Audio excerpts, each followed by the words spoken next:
Hedera, they just went full mainstream. What do I mean by that? Did you know that Hedera's going to be appearing alongside McLaren IndyCar team at the 110th running of the Indianapolis 500? Because we do know that McLaren not only is it part of the council when it comes to Hedera, but Hedera also recently had a partnership with McLaren Racing and as well as the Aero McLaren IndyCar team. So this is pretty impressive. This does give, I think, more exposure when it comes to Hedera, which I think at the end of the day is a net positive. Now, nothing I say is financial advice. I'm not telling anyone to do anything. This is just my personal opinion.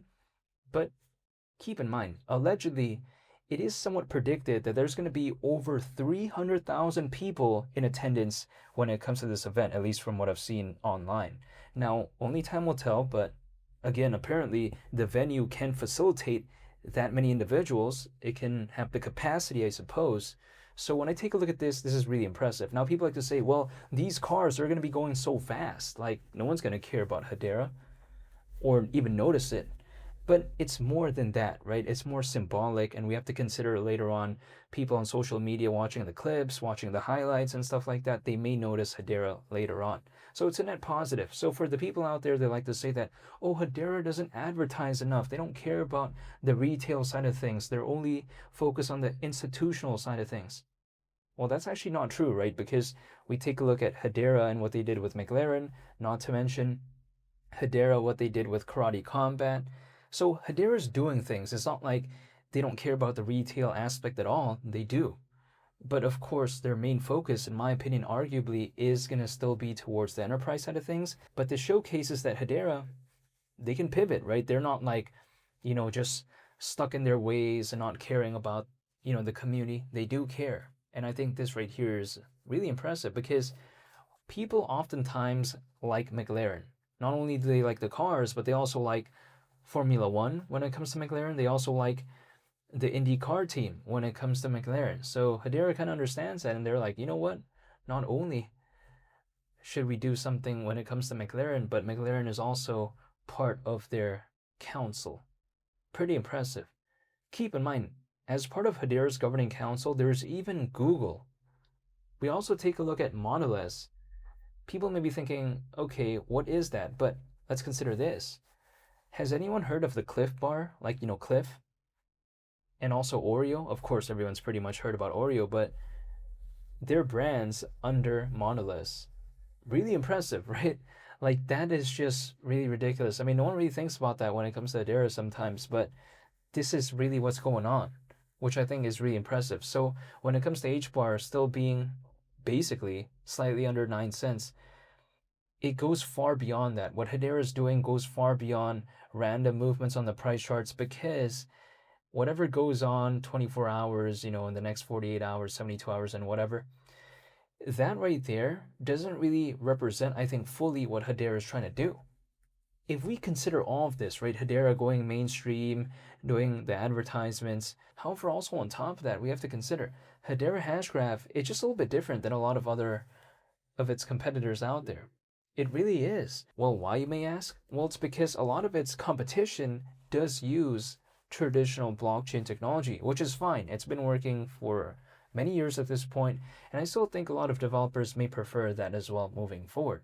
But it doesn't mean that another option can't exist, right? Because Hedera Hashgraph, it does use a directed acyclic graph.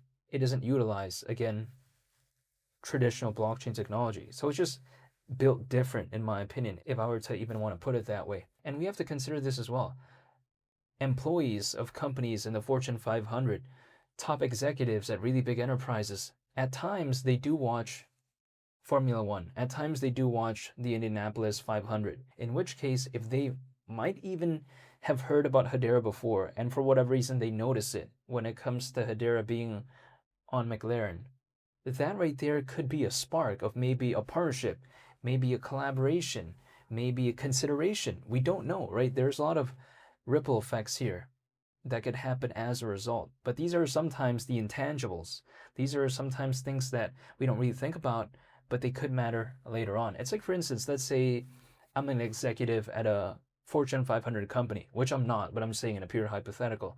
Let's say one of my buddies told me about Hedera, and I was like, oh yeah, okay, that's pretty cool, whatever. And then suddenly, let's say I'm watching the Indianapolis 500 and I see Hedera right there. I'm like, whoa, what? That right there could kind of spark it, right? It's like, for instance, let's say I'm researching about Batman and stuff like that, and suddenly there's like an ad that pops up about Batman. It's like, it kind of reminds me of that, right? And I'm like, oh wow, maybe I do find the action figures cool, or maybe I do want to watch Batman. You know what I mean, right? It's just kind of like that. So I think when it comes to Hedera appearing in the Indianapolis 500, it may seem kind of trivial at first, but I think it could have a major impact moving forward. And this type of stuff really sometimes can't be predicted. Like, there's no way Hedera can be like, oh, there's going to be this many people working at Fortune 500 companies that are going to notice us. That sometimes can't really be predicted. That sometimes can't really be known because who knows, right? That's very difficult to predict. But one thing we do know, though, is that there's allegedly going to be over 300,000 people in attendance, and not to mention maybe the millions of others that are going to rewatch the clips, the highlights later on, which I think just gives Hedera a lot more exposure. So yes, Hedera is below 10 cents. I'm totally aware of that, but I feel like they're making strides fundamentally when it comes to Hedera, and also in terms of the exposure. They're really doing things, in my opinion. Not to say that it's going to become the most popular. No, I don't think so. But in terms of putting the effort, the time, and the energy, I could clearly see it when it comes to Hedera. It's not like they're treating this unseriously. It's not like they're treating it like a joke.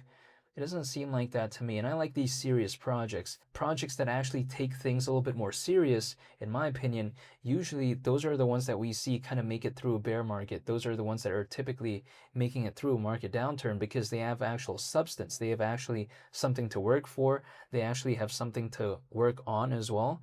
And as long as they're thriving, it's pretty difficult to kind of be forgotten about if the market were to pick up.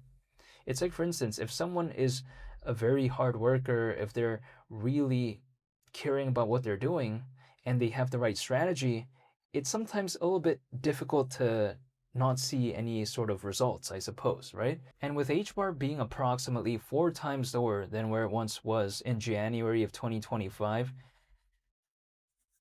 that actually gets me a little bit excited. The reason why is because Hedera fundamentally improved, yet the charts are lower.